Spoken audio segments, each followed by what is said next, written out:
that drone.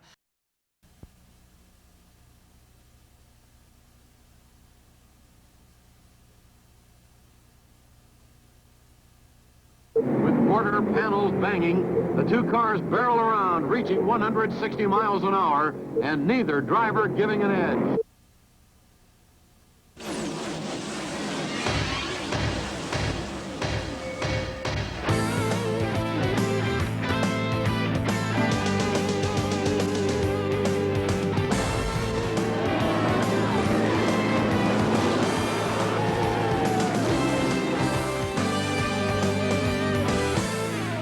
Hello everyone, thanks for joining us here on Inside NASCAR. I'm in Welcome, North Carolina at Richard Childress Racing, and we're in the department where they house the Goodwrench trucks that Mike Skinner drove to the championship in the NASCAR Craftsman Truck Series last year.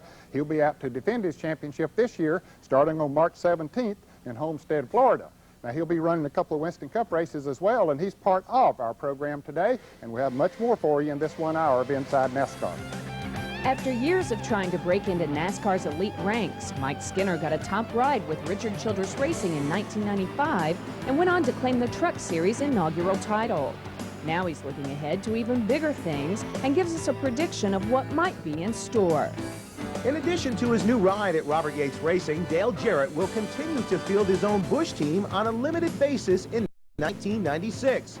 We caught up with Jarrett during testing at Rockingham and talked to him about the changes going on in his career. As NASCAR gears up for a brand new season, the sport of racing continues to grow. Last week we sat down with NASCAR President Bill France Jr. to talk about where things are headed. And today we'll continue our conversation with the man at the helm. Fresh off his rookie title in the Busch Grand National Division, Jeff Fuller is making some changes for 1996. We'll show you what they are and bring you lots more as we come your way today on Inside NASCAR. Today's show is brought to you by Texaco Haviland Formula 3 Motor Oil. Add more life to your car. Take it to the star. And by Red Dog Beer, bold yet smooth, unusually easy to drink. Are you gonna like it? Hey, it's your call. Red Dog Beer, you are your own dog.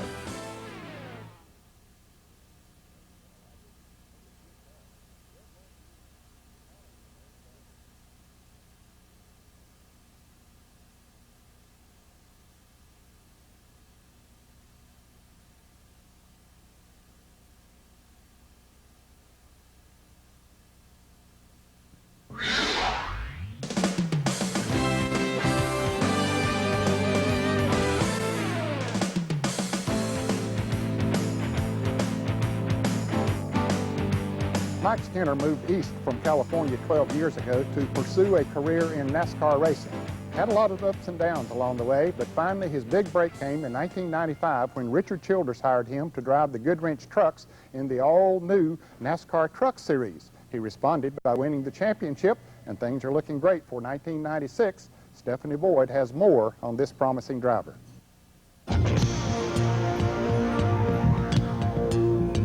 When Mike Skinner became the first champion of NASCAR's new truck division in 1995, it brought an end to a storybook season. For more than a decade, Skinner had been trying to make it in NASCAR's top ranks, but when Winston Cup car owner Richard Childress decided to field a truck team, the California native finally got his big break. He repaid the favor with a dynamite season, scoring 8 wins, 17 top fives, and 10 poles in 20 races on his way to the title. You know, as far as it taking 12 years for this to happen, I don't really do anything very different than I ever did since I started driving a lot longer than 12 years ago. But I think the success has a lot to do with being with the right team. You know, you get with a car owner like Richard Childress that is definitely a winner. He will not send me to the racetrack or send this team to the racetrack if we're not ready. I mean, if we don't have a good engine, these guys work and work and work until we do. And if something's wrong with the truck, they work day and night till it's fixed. And I think the depth in the team and the leadership that Will Lynn has provided and the good job that Richie and all the guys on the crew's done, that's what's made me. I haven't done it. They've done it. We've done it as a whole. He's impressed me. He's real aggressive, obviously, and he's as the year went on, and he adapted to the points racing real well. And there was a few times he didn't want to. A lot of people call it stroking or whatever. We call it playing smart at that time of year. There was a few times when it got down to the last 5 or 6 races where he had to run 3rd or 4th, and he didn't like it that way, but he adapted real well. At first, the similarities between the truck operation and Childress's Winston Cup team were a little much for some fans. The comparisons to 7-time champion Dale Earnhardt were bound to come, and Skinner says everyone knew it. Dale and I was talking, and you know, so many people that didn't know me when we first came into this thing. It was really hard with the black number 3 and Goodwrench on the side, and we wore the same glasses. We both have a mustache. We both wear the same kind of helmet. Well, I did all those things before I came over here, and a lot of people didn't know that. And Dale and I was laughing about it the other day. So, yeah, people thought you was trying to look like me and this and that and the other. And Ron Hornaday, on the other hand, drove a number 16, and everybody couldn't put the pieces together. Everybody thought that Dale owned this truck and Ron was driving for Richard Childress. And after about halfway through the season, we finally were fortunate enough to establish our own identity. And after a while, people realized, you know, well, that is Mike Skinner driving that truck, and he won the race. He wasn't sitting on Dale's lap or anything when he done it. So that was a big, big plus for the race team and my career when they finally separated Dale and I. And I think that definitely Dale is Dale's my hero. I mean, there's probably never been a better driver than Dale Earnhardt. And if people want to associate me with him, that's fine. It's a compliment. One person who refuses to compare Skinner to Earnhardt is Lynn, who worked on the Cup team for years. He will admit the two drivers have similar styles and gives Childress credit for finding a good fit. He was one of his first picks, really, I guess, and you know, we had a lot of people call that. Obviously, when Richard Childress starts another team, there's a lot of people wanting to drive it, and Richard pretty well kept bringing Mike's name up through the whole thing, and his name rose to the top. And of course, he's the man on the decision, and obviously he picked the right guy. In addition to his truck schedule, Skinner plans to run an ARCA show at Daytona and about 5 Winston Cup races in 1996. Those cars will also be fielded by Childress and will give Skinner a chance to test some other waters. My stage of my career, it's time to start looking at the Winston Cup Series a little bit. And you know, if I was 18, 20, 22 years old, then I could stay in the truck series for another 7 or 8 years and be totally happy with it. But somewhere down the line, I want to run some Winston Cup. And I'd like to, you know, we've got a truck championship. I'd like to get one more truck championship. And then the only thing to put a cap on a career would be a Winston Cup championship. I don't know if we can do that or not. I don't know if we can run with them or not. But the only way to find out is to get out there and give it a try, and that's what we're going to do this year. Every time you achieve your goals, all you do is set your goals higher. And I've never been one to be pleased with, all right, well, I've reached this goal. I'm here, I've done this. That's it. I've never been like that. If I go out on the golf course and shoot a 85, the next time I go, I want to shoot a 80. And you always just raise your goals. And we've got this truck championship, now we want another one. And if we get another one, then we're going to Winston Cup championship, or maybe Rookie of the Year. And then, you know, sometime before I quit racing, I'd love to be, if I can stay with a team like this, I've got a good shot, a real good shot at it. The question is, can he stay with Childress's team? RC and Dale have signed a contract through the year 2000, but after that, the speculation is huge. And in the meantime, with 2- and 3-car teams on the rise, I wouldn't rule out one day seeing Skinner and Earnhardt teaming up side by side. Well, folks, I think you can expect big things out of Mike Skinner and this Goodwrench team in 1996. Now let's catch up on the NASCAR news. This segment of Inside NASCAR is brought to you by Texaco Haviland Formula 3 Motor Oil. Add more life to your car. Take it to the star. As if 7 Winston Cup titles and 200 victories weren't enough, Richard Petty has thrown his trademark cowboy hat into North Carolina's political arena. Hundreds of people turned out for Petty's official campaign kickoff to begin his bid for Secretary of State. The legendary driver has served 16 years on his local county commission and formed a political action committee 2 years ago. But does that make him qualified for Secretary of State? Well, you know, I don't guess anybody's ever really been qualified for the office because they've never been there before. So I think that with my business experience, you know, 40 years in the business, running 4 or 5 race teams, 4 or 5 other businesses, I feel like that I can run a business. And, you know, one of the reasons that I looked at this particular office was that, you know, the Democrats have been in control of North Carolina for like, you know, 96, 97 years. And this made a real big challenge out of it because of that, and I like big challenges. But what about the critics who say if Petty gets elected, it will only be because of his racing fame? Well, that's good. Main deal, I want to win, whatever it takes from that standpoint. If just because I drove a race car and run a business and the people want to vote for me, that's exactly what I want to do. Yeah, I don't know. You know, I think it's one of those deals where I think anytime you're in one line of work and you try to switch to another line of work, nobody takes you serious to begin with. But I think his record and the record of the county commissioners of Randolph County and what they've done pretty much speaks for itself. So, you know, when you look at that change, then you say, okay, you know, he's responsible enough and smart enough to go in and do things. In other news, motorsports giant Roger Penske is offering shares of his 2 racetracks to the public. Penske owns Michigan International and Nazareth Speedways, but will sell stock in those tracks to help finance the new speedway he's building in California.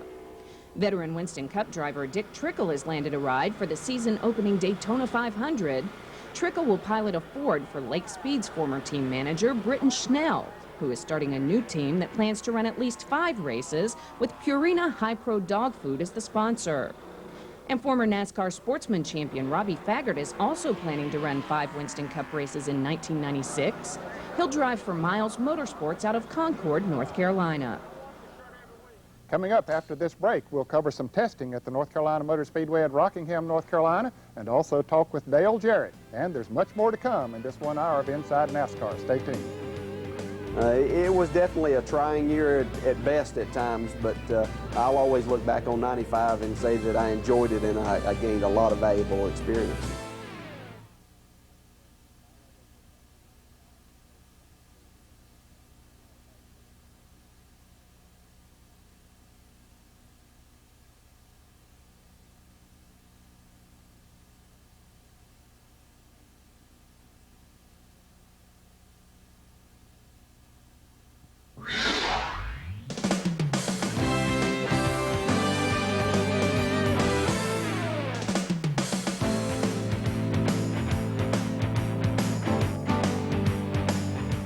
There's a Chevrolet Monte Carlo sitting here in the truck department of Richard Childress Racing. This is a car that Mike Skinner will drive in the ARCA race at Daytona next weekend. Mike also plans to run in the Winston Cup race at the North Carolina Motor Speedway at Rockingham. There's been a lot of testing going on at Rockingham, and Randy Pemberton covers it for us. On February 24th and 25th, both the Winston Cup and Busch Series will combine for 600 miles of racing at the Rock. Drivers strap themselves in for the Goodwrench 200 and Goodwrench 400, the second races of the season for the 2 divisions.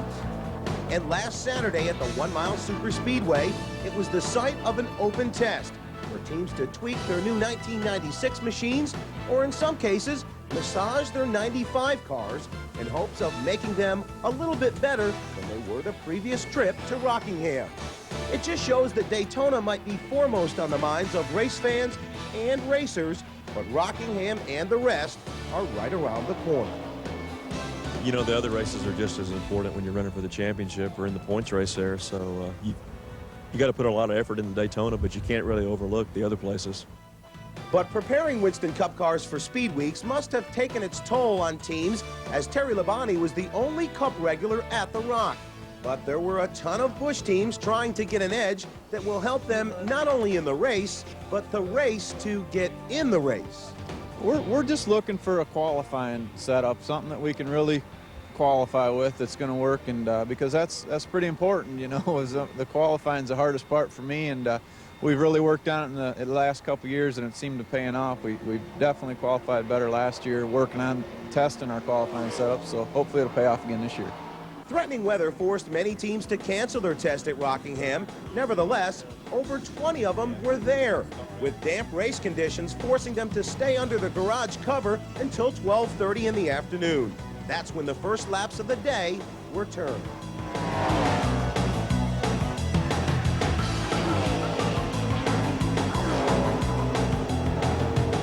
Jeremy Mayfield was wearing a grin while at the Rock. There to test his Busch car, Jeremy is probably the happiest driver of all heading into Speed Week's 1996 at Daytona after turning a lap of 189 miles an hour plus in his Cale Yarborough Ford. Like I was telling somebody earlier, it's like you usually go to Daytona, or my past experience in the Winston Cup cars has been go to Daytona and you're half a second off trying to figure out how to make a half a second up. And usually that doesn't happen. I mean, you might find a tenth here or tenth and a half there, but, you know, we showed up at Talladega and then went back to Daytona and we're half a second faster than anybody else. So that's a pretty good feeling right now. And knowing that that we should be able to go right back and back up what we just ran, or maybe even go a little bit quicker than what we run down there testing. So we'll just have to wait and see. But for now, Jeremy's mind was on his Busch car that he had brought to Rockingham. Things weren't going quite as well on this day of testing as it did in Daytona. The hood was up all too often to have an optimum test. One driver that was nothing short of ecstatic about his ride for Rockingham was Pontiac pilot Curtis Markham. Markham didn't make that many laps, and apparently he didn't need to. Daytona, we were struggling a little bit to find some speed because it had so much downforce on the back of it. So we figured, okay, we'll be all right when we get to Rockingham. We had no idea it'd be this good. I mean, we're just tickled to death. This Lysol Pontiac, I was hoping the race was today because this car feels real racy.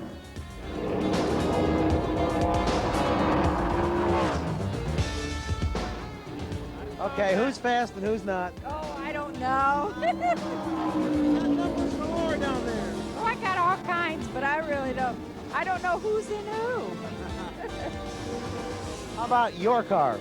He's doing, John is doing real good for being his first time in a Busch car for a year or so.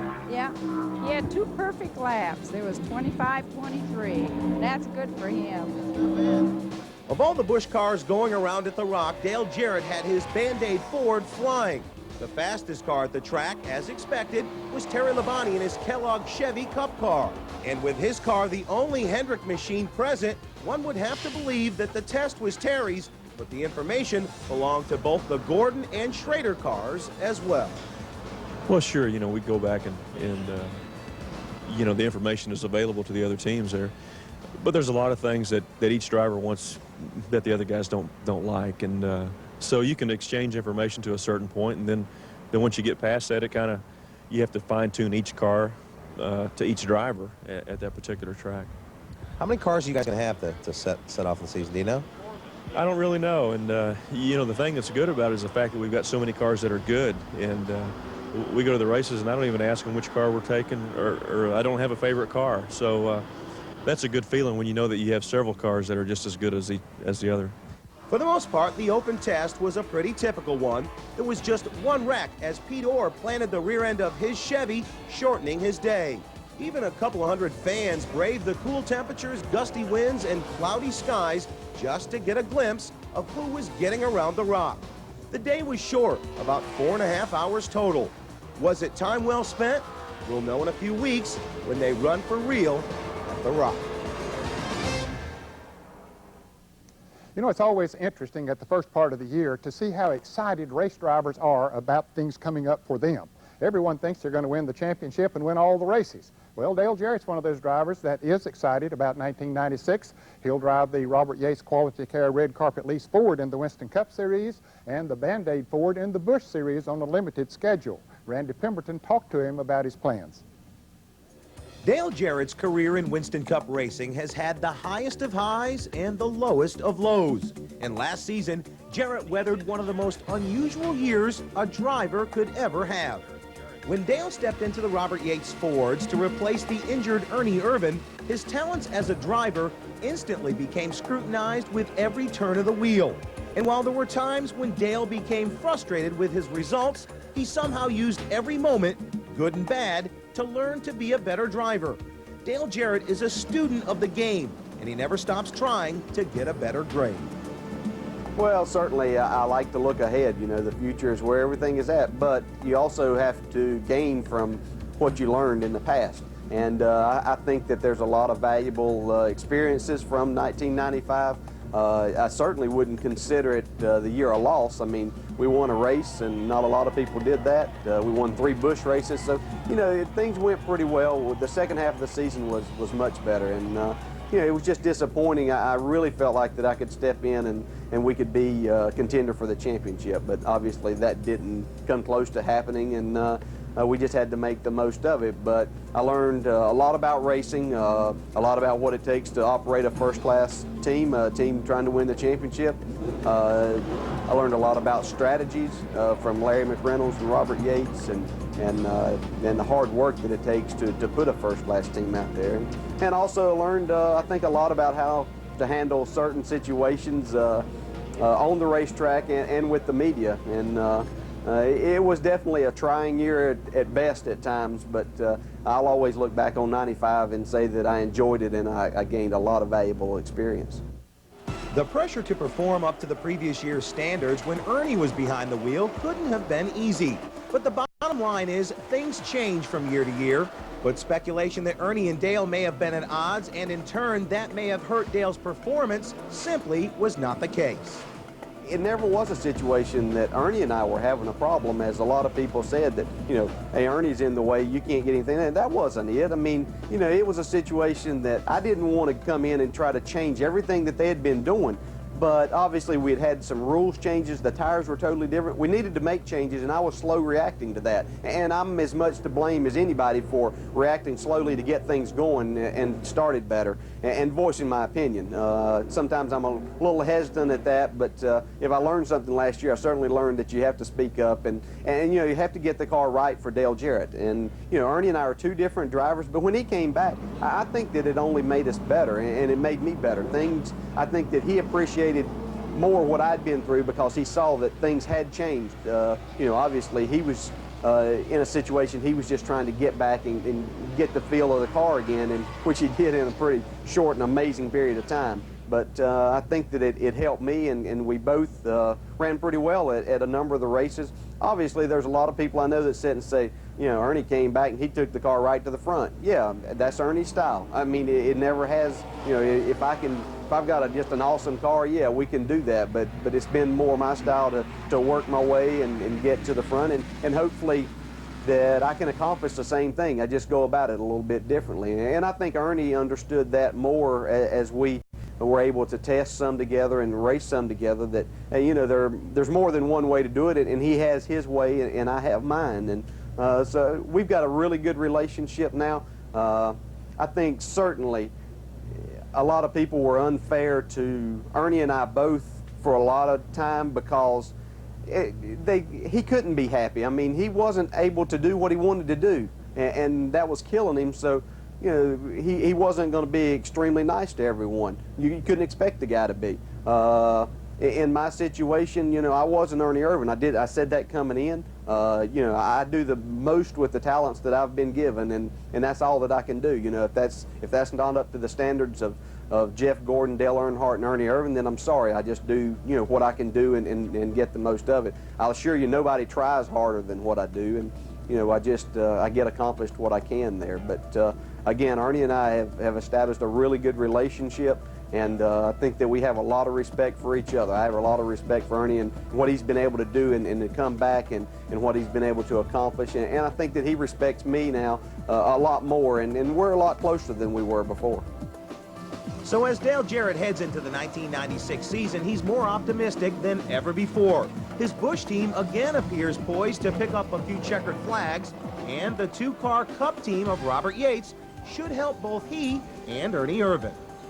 We've assembled a great team. Todd Parrott is doing a fantastic job, and everybody that we have in the shop. I mean, the 2 teams are working so good together. I mean, you go in the shop and you wouldn't know it's 2 teams. I mean, guys on the 28 are working on my cars, and guys that are supposed to be just on the 88 team are working on Ernie's cars. So I see good things coming from that, and I am excited. I mean, I've got two of Ford Motor Company's major divisions sponsoring my car with quality care and Ford credit. So we have a backing of a lot of people. And I'm excited. I mean, this is like a new lease on life for me because things are really good for me. The opportunity that I was given to stay with Robert Yates Racing and to have good sponsors and good people. I mean, we were able to assemble a great group of individuals because people were looking to come work for Robert Yates Racing, and they knew that they were going to work for Dale Jarrett, and that means a lot, you know, that they're not looking for somebody that's going to come in after, you know, I've been there. They're there to work for Dale Jarrett. So I am excited, and I think we've got a great opportunity. I mean, certainly the championship is on our mind, but, you know, to be realistic, I mean, if we can finish in the top 10 and win a couple of races, then we've had a good year for the first year. Well, thanks, Dale and Randy. Still to come, we'll have part 2 of Randy's conversation with the president of NASCAR, Bill France. So don't you go away.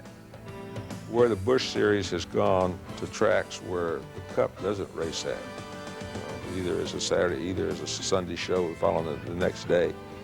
The Busch Series does very well. And we've got a new event we're going to announce for the 97 season at the appropriate time, which will be a nice standalone event for the Busch Series.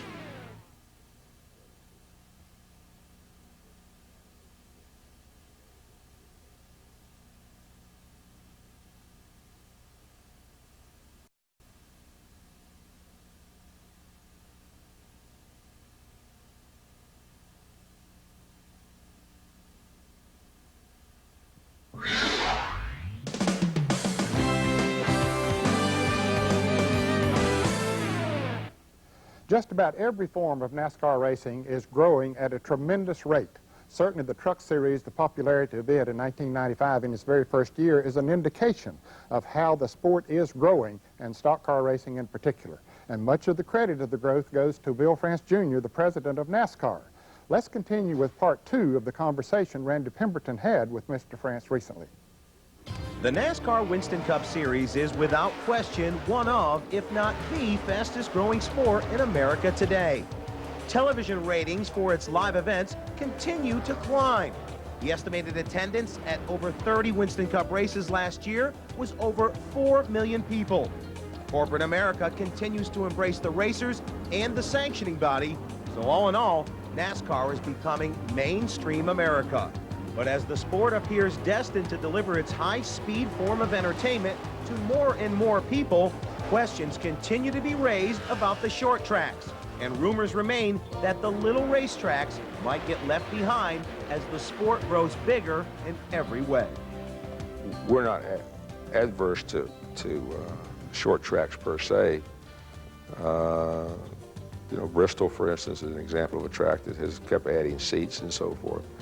Perception was years ago, I think, that a short track being only half a mile around it only had so much room for seats. But, you know, as you said, there are football stadiums that are only that basically are a quarter-mile track. With, I guess the biggest one in the southeast, anyway, I think, or it was anyway, was the University of Tennessee in Knoxville had one of the largest stadiums. But you know, we just have to let the years unfold. And as the years unfold, what might be in the future for not only the Winston Cup Series, but NASCAR's other 2 divisions that demand much of the racing attention in America today? The Busch Series has somewhat broken out of its AAA label over the past couple of years, and the debut of the new Truck Series in 1995 exceeded everyone's expectations. But is there enough room for both the trucks and the Busch Series to grow? The truck division seems to deliver the numbers, but will it stifle the Busch Series, which dates back several decades? No, we don't see the Truck Series taking over from the Busch Series at all. In light of the crowded schedule for the Winston Cup Series, the Busch Series has been one that we've had some flexibility in. I.e., we were at the track at Homestead, for instance. And where the Busch Series has gone to tracks where the Cup doesn't race at, you know, either as a Saturday, either as a Sunday show following the next day, the Busch Series does very well. And we've got a new event we're going to announce for the 97 season at the appropriate time, which will be a nice standalone event for the Busch Series. and maybe a couple of them. So we're enthusiastic about the Busch Series, and I think that we're not seeing the Busch and the truck being on the same weekend at the same facility, for instance, to try and say which one drew the best, you know. But the Busch Series is a good series in its own. There is no question that delivering NASCAR racing to the fans via the television airways has helped to take the sport from relative obscurity to mainstream America. But where does NASCAR go from here in terms of exposure via TV? In the truck series, we're trying something a little bit different. But in the Winston Cup, the facilities, they negotiate their own television arrangement. The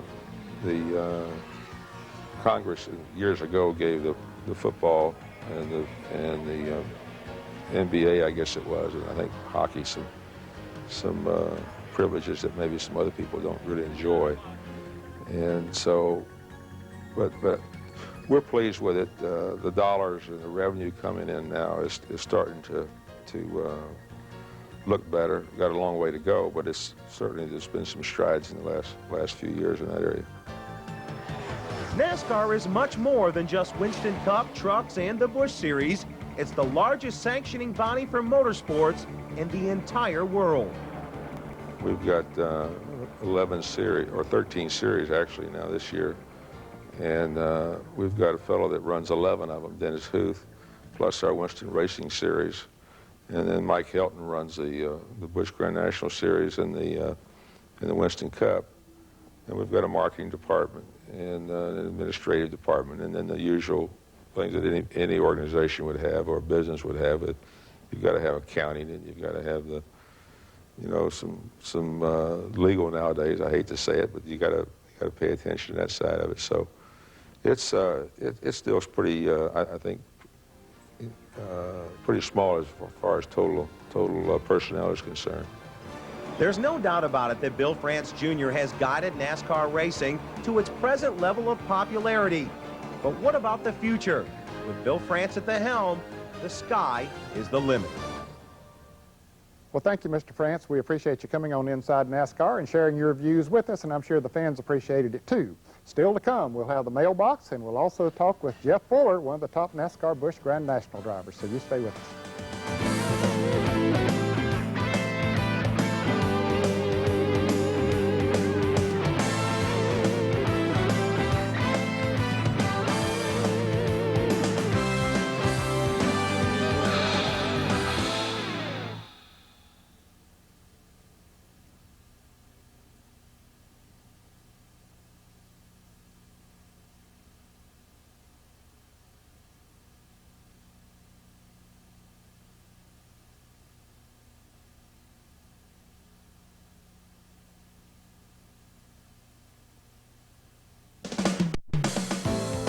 The Inside NASCAR mailbox is brought to you by Miller. Today's question is from Roy Pascal of Evansville, Indiana. Are different carburetors used for each type of track, or do all race teams use the same size and type? Hi, I'm Tony Santanicola, head engine builder, Kellogg Motorsports. That's a good question, Roy, about the carburetors. Every team starts with the same model Holley carburetor, so every carburetor, it starts out the same. Everybody cuts the choke off, as all stock carburetors come with chokes. They're cut off. Everybody flows them. Each team will do different work to the fuel system in different circuits. And some people have 2-circuit carburetors, some people have 3-circuit carburetors. This using more fuel or less fuel coming off the corner. But most of all, everybody changes the base plate linkage to tune for racetracks. What I mean by that is, as far as you can determine when your secondaries are going to come in to the primaries to give the driver a different feel coming off the corner, either more, softer, coming off the corner. And that's how we tune to each racetrack. If you have any race questions, write to us at Inside NASCAR. Post Office Box 240417, Charlotte, North Carolina 28224. If we use your question on the air, you'll receive this embroidered Miller Racing jacket. Now, another driver who is looking forward to the 1996 season is NASCAR Busch driver Jeff Fuller. We'll talk to him when we come back.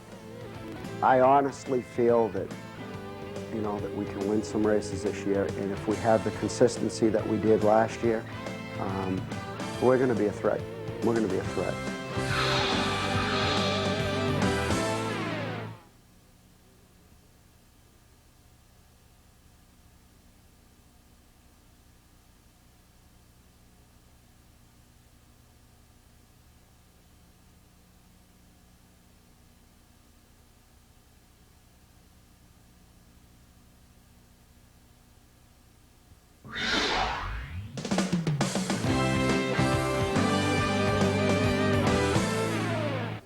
Former NASCAR Featherlight Modified Tour champion Jeff Fuller made the switch to the NASCAR Busch Series last year. It was very successful. He won the Penrose Rookie of the Year Challenge, and in 1996, he's moved into a new shop with the team and is really looking forward to maybe moving up a step to becoming the champion of that series. Stephanie Boyd has the story. There were no guarantees when Jeff Fuller left the modified ranks to tackle Busch Grand National racing just over a year ago. But now a season later and 26 races wiser, Fuller wouldn't exchange a thing. He claimed Rookie of the Year honors and finished 10th in points, surpassing even what he thought was possible. The Rookie of the Year deal was what we were shooting for, and you know, we did get that. The 10th in points, I think that, you know, I always thought it was obtainable, but to actually do it and to be third, I think it is, on the most completed laps for a rookie driver and a rookie team. I mean, the team is, you know, and really amazing as far as I'm concerned. Putting the equipment underneath me and getting the setups real close where we got to these tracks, all it was, you know, really concerned with was me getting out there and finding the right groove to run in time trial up front, get qualified for the show. So, like I say, I mean, I think that the thing probably did exceed what we thought that we could do. Well, a couple things we had to learn about Jeff is he really, versus his modified, the way he drove them, telling us he likes to drive a car harder in the corner than anybody else. So we had to learn to try to adjust the cars where he could drive it in like that, because we tried several different ways for him. Tried to get him to work out of that, but he just liked riding in harder, so we had to adjust the cars that way, and come to find out that's, you know, better for him and better for us. And but now that we got the first year behind us, we went to a couple tests already, and it's even better than last year. He's just getting more used to the tracks and these cars, and we just listen to what he says. It makes it better. One thing the team hopes will help them improve even more in 1996 is the new shop they've just moved into. Other changes include additional staff, and you can't help but notice the brand new paint scheme. I won't be able to sneak anything. I mean, if I get into some trouble or whatever, they're going to be able to see me this year. I won't blend in. The same could be said of Fuller's thick Massachusetts accent now that he's settled in the heart of the Deep South. He's traded in the rental and bought a house in North Carolina, where he says the NASCAR community has welcomed him with open arms. I feel secure enough now where this is where we're going to be staying, at least for years to, you know, years to come. This is a goal that, you know, that ever since I was knee-high to a grasshopper that I wanted to obtain, and I just feel that the timing is right now, and you're right. You're stuck with me now for a while. I'm going to be around. These are just a few of the awards Jeff Fuller won in his more than 15 years as a modified driver.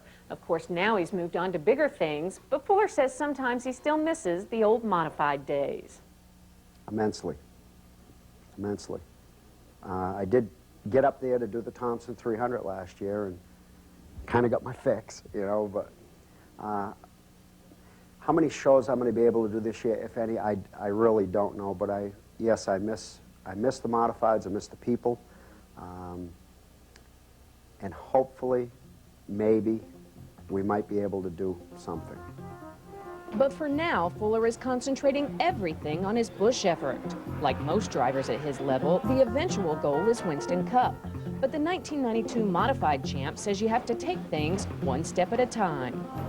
I don't feel that it would be right for me right now to make the transition, mainly because I feel that I need some more seat time in the full-fended cars, and secondly because I need more track time at these different tracks. I would like to think that in '97 that we would be ready. If I or the team don't feel that we're ready, then, you know, we'll wait another year. But that's definitely the, you know, what we're looking to shoot at there. Obviously, the plan is to make that move as a group, and it's that team concept that has been the driving force behind Fuller and his crew for the past year. I really feel blessed and lucky. I mean, Jeff's such a team player, such a good person. Everyone just wants to work hard for him. And, you know, I talked about the chemistry on this team, but he's the spark plug. He's really the starting point for that. So you couldn't ask for a better person to work with or to work for, I guess, as we do in our case, than a Jeff Fuller. The next goal for the Sunoco team to focus on is scoring its first Busch Series win. Moving up to the top 5 in points is also on the list, and possibly even contending for the title. You know, setting the standards low, which I always like to do, and then anything else is a gift. I would say if we can consistently run in the top 5, I mean, that would be great for a second-year team.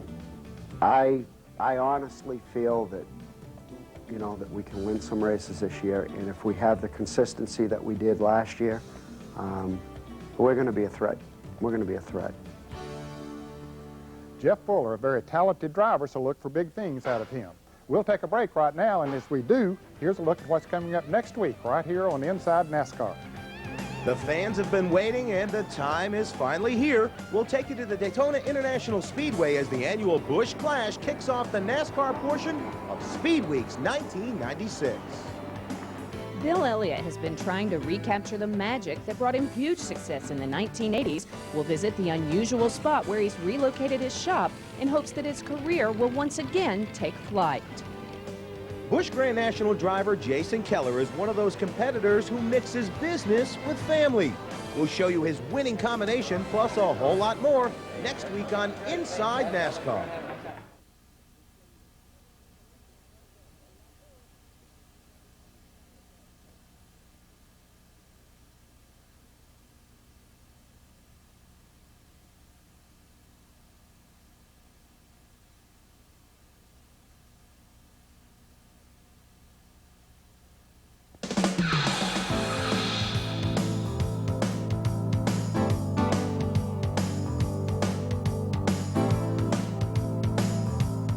Two of the main things that race drivers are interested in when they win a race or win a championship is the money and the hardware that goes along with it, the rings and trophies and things of that nature. In our efforts to bring you some of the behind-the-scenes people that help make all of this work, our Inside NASCAR profile this week is on Bruce Hayes, who is responsible for some of the hardware in racing.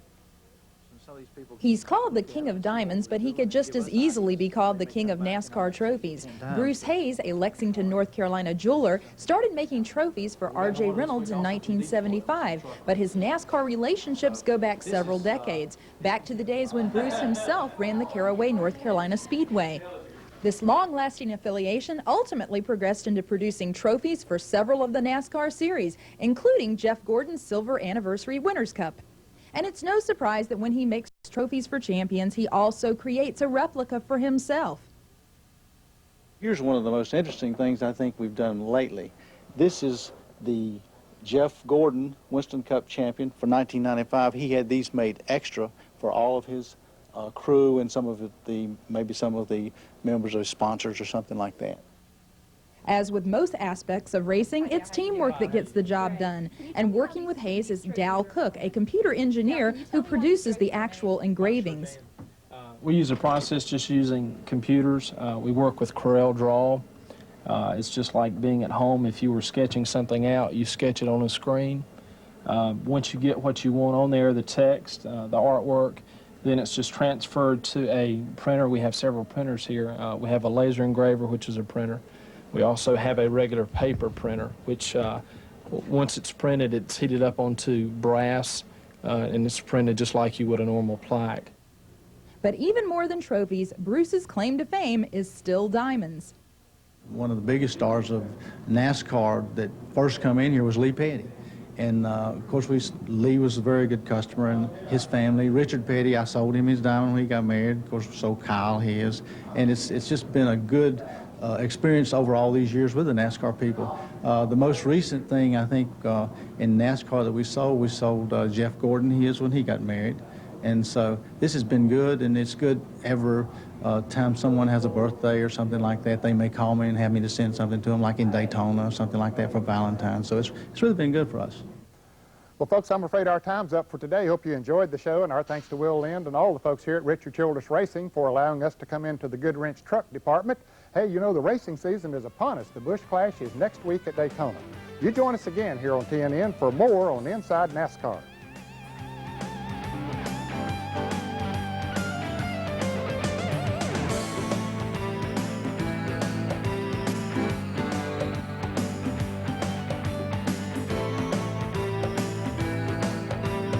Today's show has been brought to you by Texaco Haviland Formula 3 Motor Oil.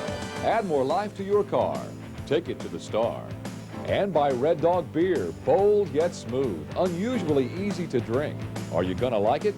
Hey, it's your call. Red Dog Beer, you are your own dog. Drivers, race teams, and race fans, now's the time to order the new 1996 Simpson catalog, featuring a full line of racing products. Call 1-800-71-RACING and join Team Simpson today. The official conversion van of Inside NASCAR is Gladiator by Glovell, America's #1 luxury van. Glovell, the way we put it together sets us apart. Communications for Inside NASCAR provided by Racing Radios, Forest Park, Georgia, the official communications of NASCAR and the Winston Cup Series.